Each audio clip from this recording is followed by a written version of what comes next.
Social construction of race. So for this week, we're going to be focusing on race as a cultural and social construction. But before we go into race, let's talk about race and ethnicity. Often these two terms get sort of connected together as being one thing, but in fact they're actually very different. So first, let's talk about ethnicity. And when we talk about ethnicity, we need to talk about ethnic groups, which is a cultural identity that shares certain beliefs, values, habits, customs, and language because of a common background. Ethnicity is the identification with and feeling a part of an ethnic group. And as well as then when you feel a part of an ethnic group, you also then yourself feel excluded from, or you exclude yourself from other ethnic groups because of this affiliation. Ethnic groups are incredibly diverse within themselves, so within ethnic groups, there's difference between gender, age, class, religion, don't think of ethnic groups as being sort of like the same throughout and everyone's the same within that ethnic group. There's a lot of variation.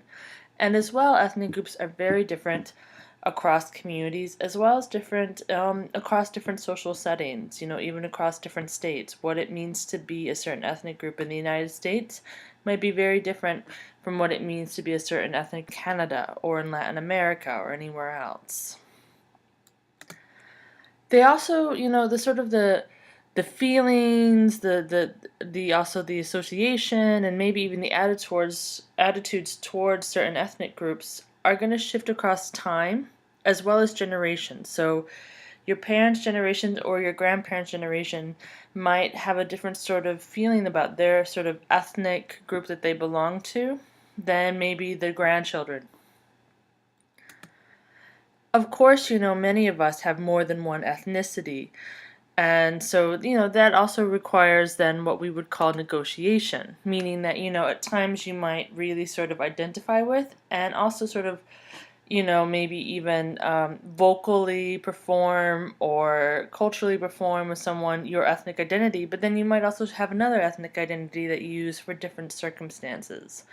And most of us negotiate our ethnicity. We sort of use it to our advantage at sometimes, use it to our try to get away from disadvantages at other times. It's always in the back, even it's always in the back of our head, even though it might not be up front. We're kind of always dealing and sort of negotiating our own ethnicity or ethnicities. And when we talk about ethnic groups, we also need to talk about nations and nationalities. So, first of all, a nation. A nation is a single cultural sharing a language, religion, history, territory, ancestry, and kinship. A nation is a socially constructed community, imagined by the people who perceive themselves as part of that group. Nationalities are the ethnic groups that once had or wish to have again or regain autonomous political status. So, an example for a nation or nationalities is First Nations, Native American communities here, in the sense that they are a nation. They share a singular, there's many nations. It's not just one Native American nation, but many different sort of tribes and communities that each themselves, identify as a nation. And many of them work together to try to fight for autonomous political status, gain lands that they have lost, regain, sort of other sort of rights that were taken away from them. But there are other examples as well, especially in Europe and in parts of Africa as well, of these sort of cultural groups coming together, defining themselves as a nation and fighting for their autonomous political status or for rights or for whatever. But with a nation, and this is really important, is the nation a nation is actually very much an imagined community. An imagined community, I don't mean that it doesn't exist. It doesn't mean that these nations are just sort of in people's imagination, but what we mean by imagined community is that it's a socially constructed community. imagined by the people who perceive themselves as part of the group. So it's in your idea that you are part of this group. It's your idea, it's your imagine. You imagine yourself a part of this group. You also probably have legal rights and structures that make you part of this group. But the reason why a nation is imagined, and this is sort of the thinking behind it, is that because even the members of even the smallest nation, so let's just say a few hundred people, will never probably know most of their fellow members, meaning that, they might not know everyone who's a part of their sort of their nation. They might not meet them, they might talk to them, or might not even know their names.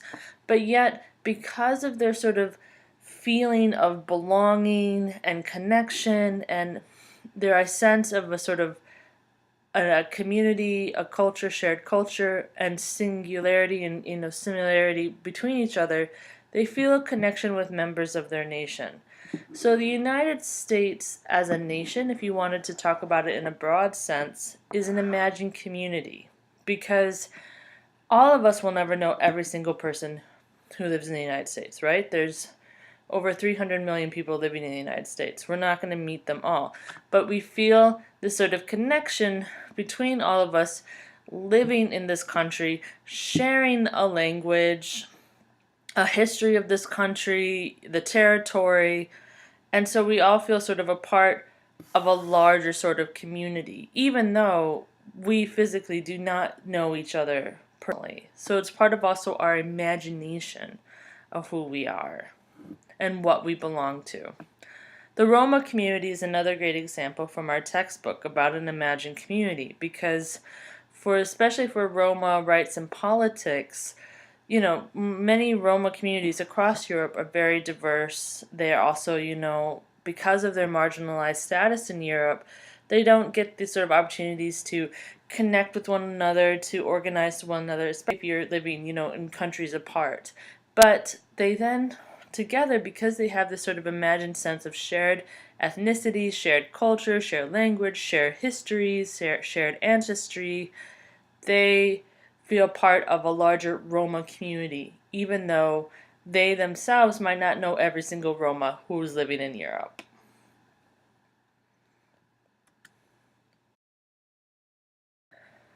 So now let's talk about social political hierarchy, and this will lead us into talking about race. So first of all, with social political hierarchy, we're talking about how certain sort of groups based on culture, language, even skin color, to, gender, we can go all around. Social political hierarchy is not just related to race, are sort of stack in the sort of hierarchy where one is valued over the other. So with that, then, we get majority groups.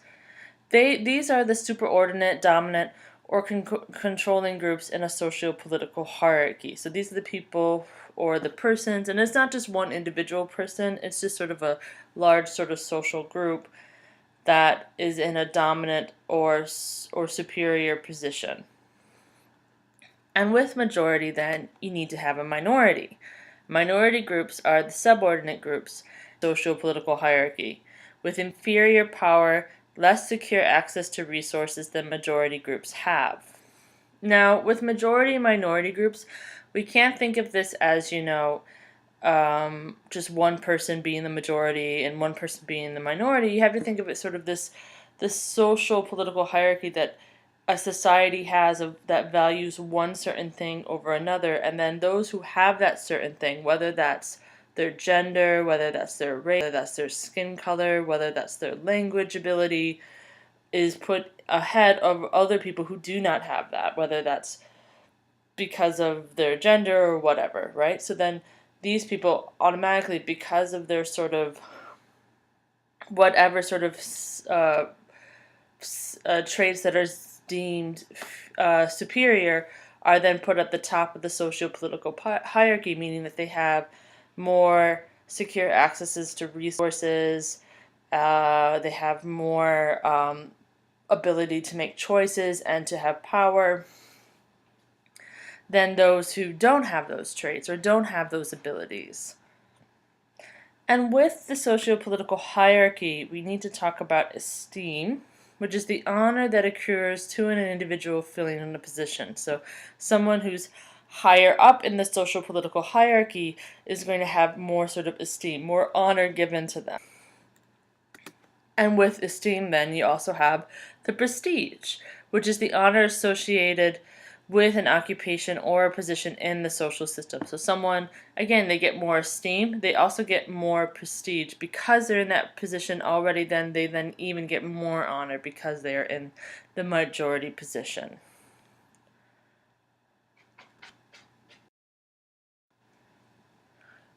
So let's talk more about minority group status. Now, first of all, let's review again. A minority is a group of persons, and it can be many, and it can be few, that has less power than the dominant group. They have less esteem and prestige, and they are often the target of discrimination.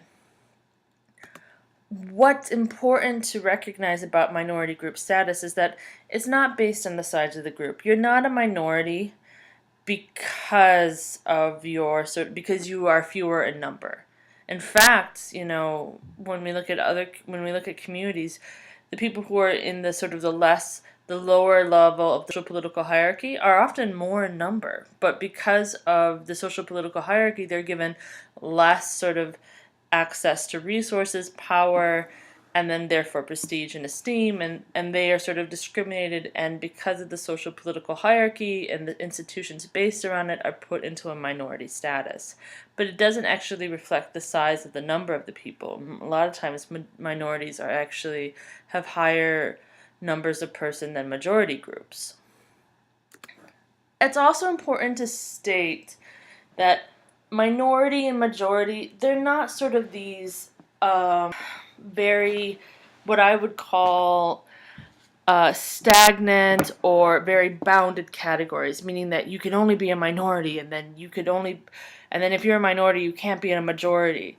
Remember, as I said before, minority majority is very much dependent upon the circumstance. You could be discriminated based on your ethnicity, but you might also get privilege based on your gender or age or your class or whatever sort of other factors. So then there's a little bit of blending between these groups. And you can also be a majority. You could also be at the top of the socio-political hierarchy based on your gender. But you might then also be a minority because based on your ethnicity, based on your language, based on your culture or religion. That's what I'm just saying, is that they're not mutually exclusive. And in fact, many people, and I would say for the most part, the majority of people across communities and cultures have to negotiate between privileges and disadvantages from being both in a minority as well as a majority. It's important what we said before, and it's a common theme throughout this class, is that minority, majority, and what goes into it is very much specific to the community that you're looking at. So that means that, I think all of us probably have a good sense of what causes disadvantages or privileges here in the United States. But if we take that sort of same model and apply it to, let's say, Mexico, or let's say Colombia, or somewhere else into a community there, it's going to be very different. So you have to be very cautious and very careful of looking at the social political hierarchy in that particular community. It's going to change. And ultimately, when we're talking about minority majority, it's related to the distribution of power, meaning, the social political hierarchy, it's not based on these sort of innate sort of categories that, of course, if you're this person, then of course you'd be at the head of the hierarchy. Really what we're talking about is how certain groups of people are not given the same amount of power and access to resources as other people. And why is that? Because it's a socially constructed system. It's not based on biology or any sort of real concrete facts. It's based on sort of the social cultural norms of that community. And therefore we have to look at how what's important when we're talking about minority majority is that we're really looking at how power is distributed within a community. Why do some people have power? Why do other people have less power, and what's going on there? That's really what is important to look at. So let's talk about the characteristics of minority groups. One is, and these again are broad, so you have to look at it, again, culturally specific, but one is the unequal treatment and less power over one's life. And what I mean by less power over one's life, it's not that they have agency, it's not that they can't make choices, they just have less access to make the same amount of choices or even obtain the same access to resources or power than other people. It doesn't mean that they're agentless or victims necessarily, but it does mean that they do not get equal access and treatment to resources and power and the choices that they can make over their life. It's also, very much in many minority groups. It's about distinguishing physical or cultural traits that the dominant group holds in low regard. So, again, it's going to vary depending on the community, but it is with the social political hierarchy this thing of like, for some reason, one sort of physical or cultural trait or religious or religion or language or all of that in there is deemed lower in low regard than others, than what the dominant group has. And oftentimes, for people being put into minority groups, it's not that people electively say, I would like to be in a minority group, because that sounds like a lot of fun. No, it's because of the social political hierarchy, it's because of the inequality of the social political hierarchy that people are forced into, a lot of times, into minority groups where they don't necessarily want to have membership, nor do they, even self-elect to even describe themselves as part of the minority group, but instead this status is put on them. And often, and this is very much the case, the people who are in a minority position, who are discriminated against, who are terribly mistreated, have unequal access to resources and power, know very well there's the inequality of system. They're very much aware of the subordinate status. They're very much aware to oppression, and they can really speak to the inequalities of the social system that they're in.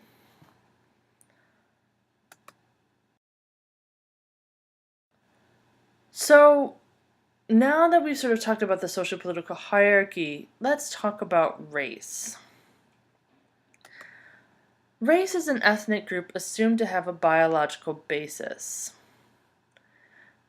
Racial classification is the attempt to assign humans to discrete groups purportedly based on a common ancestry. Now, we're going to get more into this, but this has to be sort of emphasized and really put up to the front that biological differences are real. Skin color, eye shape, hair texture, what name you, height, width, everything that's, makes us different are real. But when we talk about race, it's not based on biology. So let's talk more about this.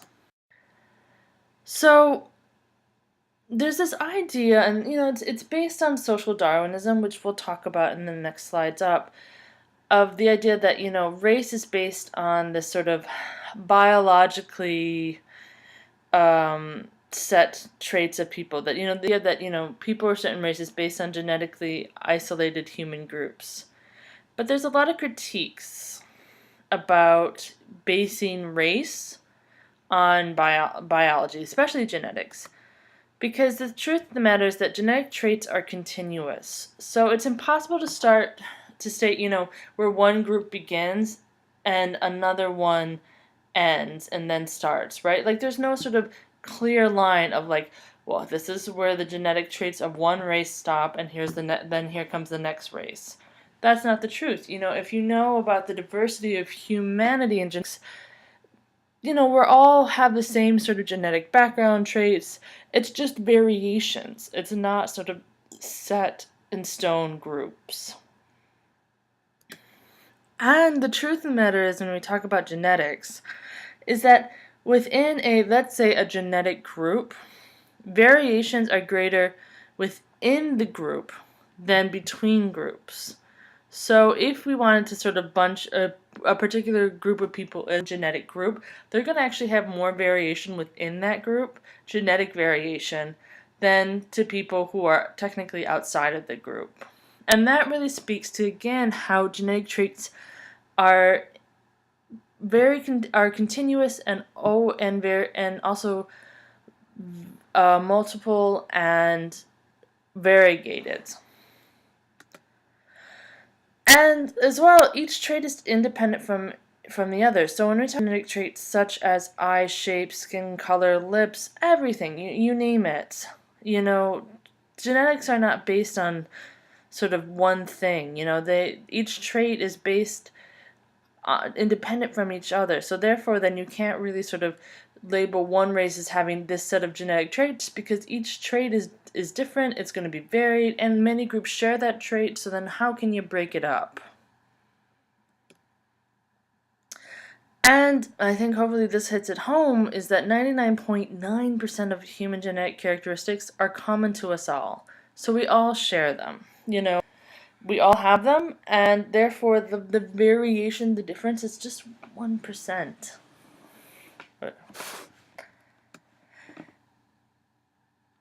And for the small proportion that varies, much of this variability is heritable. So meaning that it's passed on between generations. It's not this thing that you're innately born with these traits. So therefore, what I'm trying to get to is that race is not a biological base. It's in fact a social classification. And this is where we get back to the social political hierarchy, because the truth of the matter is that when we talk about race, it has no basis in biology. It has its basis in social.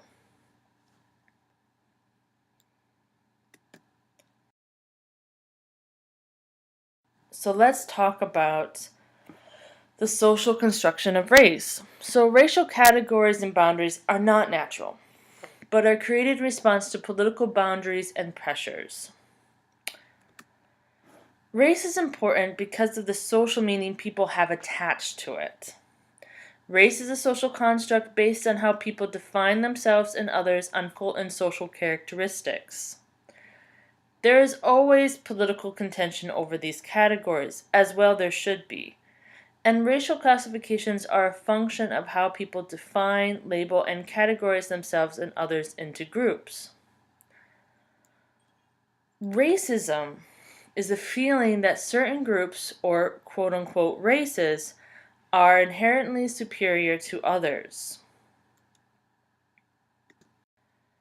So why do we have this? Why do we have, first of all, the construction of race, separating people into certain racial groups based on culture and physical attributes, and then putting them in a sort of hierarchy, which is racism, right? One race is deemed better than the other, and you put people in a certain race, and that's all, and therefore then they're better or they're worse or whatever. Well, why do we have it?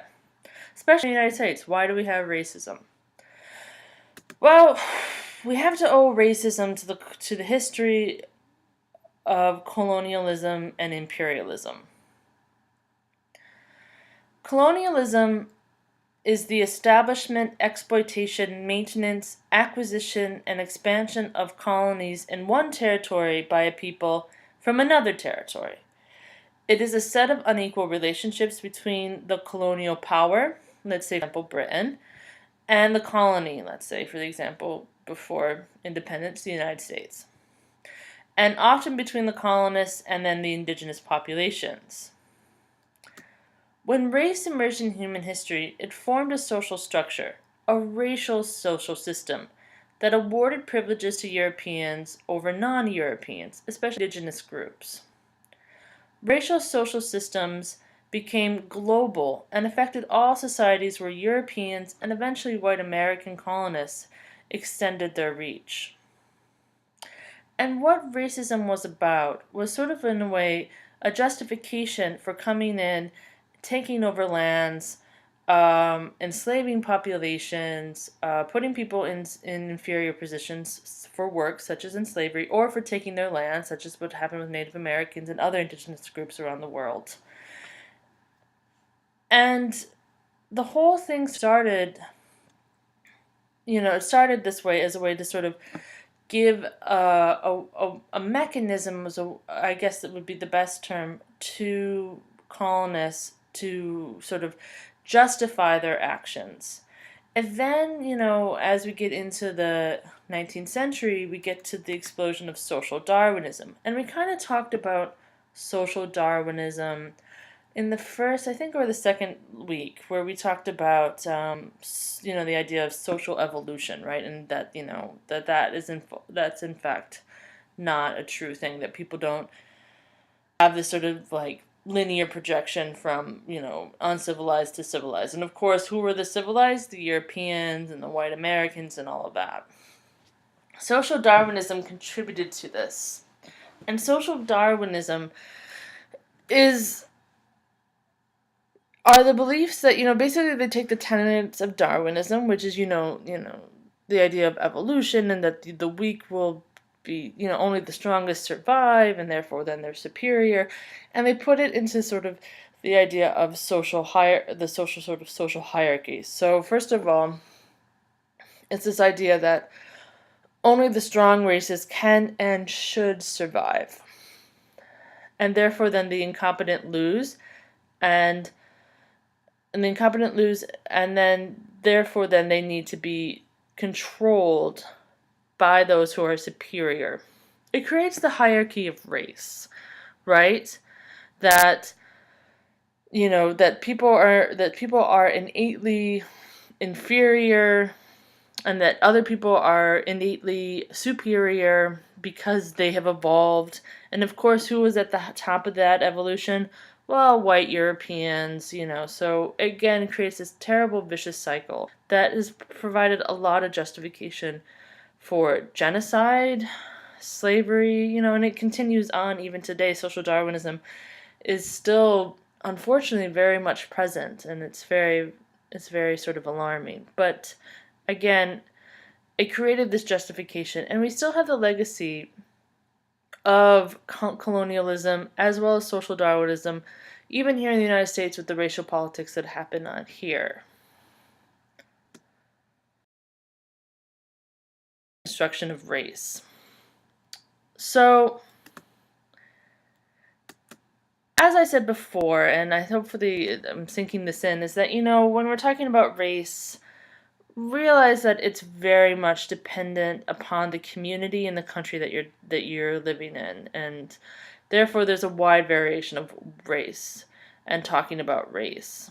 I think for most of us, we very much know and very much are saturated with racial politics in the United States. But again, we cannot use our understanding of race, the history of racism in the United States, and racial stereotypes as being, shared universally by all. Race in the United States is in its own way its own unique social structure, where, it's based on descent, assigned to social identity and the basis of ancestry, and therefore, and that's very much a legacy based on the years of slavery and colonialism, that therefore, you have the idea of the 1%, still the 1% rule of, like, if you have a certain sort of amount of African American heritage, therefore then you're black instead of white or Latino or whatever, and that's a history that still continues today. And you can see it, in fact, in our president. President Obama is a person who had a white mother and an African father, yet we talk about him as the first African American president. But at the same time, we can also but we never talk about him as a white man, because he's also that as well. But again, it's that particular politics of the United States, based on skin color, based on ancestry, that we identify President Obama as an African American president. But the truth of the matter is, and if you travel abroad, you'll find out that race, is there's a lot of variety in when we talk about race. And for example, for many of my sort of travels and friends who are African, come from different communities and countries in Africa, race is not really talked about in the same way. It's more about tribal affiliations. And within then tribal affiliations, you have a social political hierarchy, some people being the minority, some people being the majority, and it's the same sort of inequality and systems of, of unequal resources and power, but it's not based on what I was familiar with, which is the United States sort of racial politics, but instead it's very different to what's happening within those communities in countries like Uganda and Ghana and Nigeria.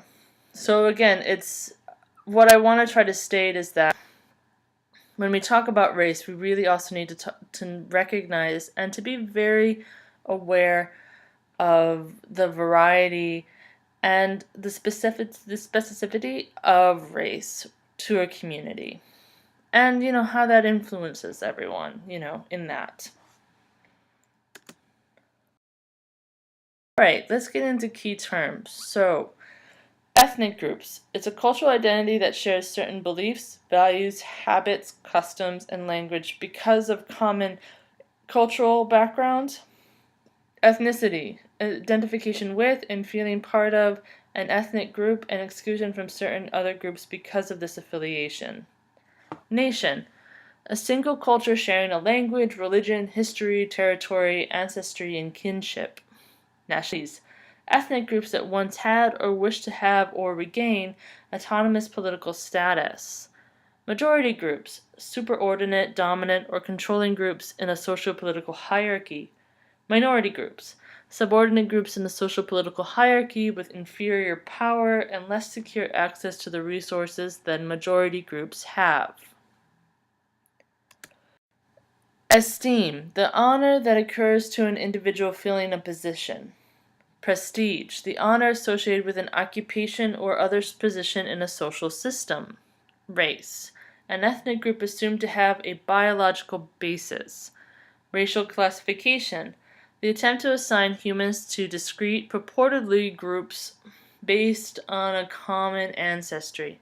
And lastly, racism, the feeling that certain groups or races are inherently superior to others. Alright, thanks for listening.